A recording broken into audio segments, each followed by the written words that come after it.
तुम्हालाही रुखवत पिक्चरची संकल्पना कशी सुचली? तर मी एक तर रुखवत पिक्चरचा प्रेझेंटर आहे. अल्ट्राचा मी चेअरमन मॅनेजिंग डायरेक्टर आहे.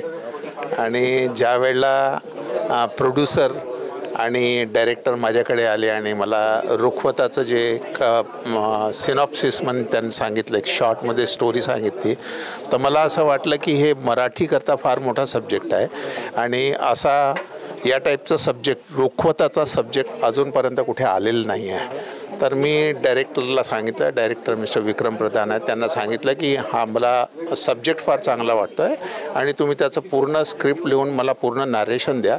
नंतर मग मी प्रोड्युसरला आणि तुम्हाला सांगेल की हे करायचं आहे की नाही करायचं आहे. ज्या वेळेला त्याने पूर्ण स्क्रिप्ट आणून नॅरेशन दिलं, मला असं वाटलं की हे रुखवत तर आहेच, पण एक वेगळ्या प्रकारची फिल्मसुद्धा आहे जी अजूनपर्यंत मराठीमध्ये आलेली नाही आहे. आणि त्याच्यामुळे मग मला असं वाटलं की नाही, ही पिक्चर करायला पाहिजे आणि आम्ही या पिक्चरचा.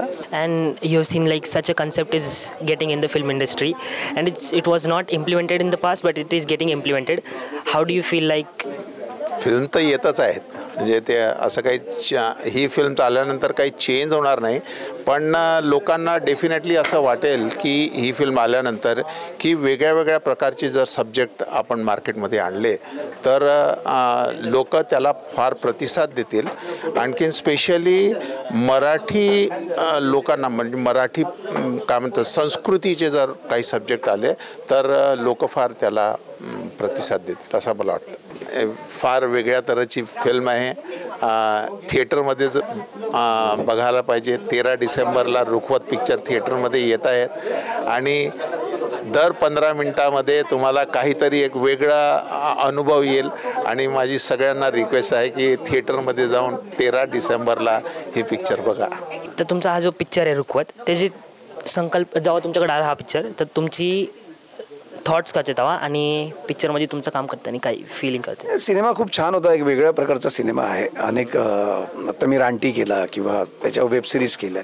सो पुन्हा एकदा टिपिकल माझा मराठी संस्कृतीचा, मराठी गाभा असलेला माझा मराठी सिनेमा मला करायला मिळतो आहे, ह्याचा एक आनंद होता. पुन्हा एक वेगळी इमेज, जी रफ टफ अशी इमेज आहे आता लवर बॉय म्हणून यात मी करतो आहे. सो हा रोल खूप वेगळा होता, म्हणून मला हा पिक्चर करावासा वाटला आणि तो केला आणि मी खूप एन्जॉय केलं फिल्म. आणि त्यात चांगली अभिनेत्री होती माझ्यासोबत, प्रियदर्शनी इंदलकर, त्यामुळे ती एक एक्साइटमेंट होती आणि धमाल ही फिल्म करताना.